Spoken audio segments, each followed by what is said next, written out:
مرحبا. الليلة رآني أحد الأصدقاء، طبعا رآني وقد أسبلت لحيتي، فقال لي طوعتها أو قال التزمتها، لم أعد أتذكر ما قاله بالضبط، لكنه قال شيئا بهذا المعنى. المهم، هذا كل الذي تعرفونه عن الدين ومن الدين اللحية يا رجل. انظروا كيف تم اختزال الدين في الهيئات، ثم تم تكثيف الهيئات في اللحية. ماذا لو حلقت لحيتي غدا؟ هل سأصبح فاسقا؟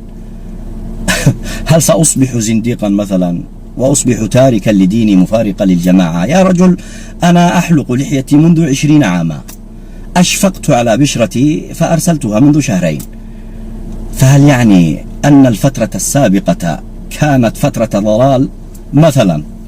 يا رجل اتق الله، يا رجل اتق الله. ثم كم تمثل اللحية من الإسلام؟ لا أظنها تمثل -1000 على واحد مرفوعة إلى الأسبليار مثلا. لماذا تفهمون الدين بالهيئات فقط؟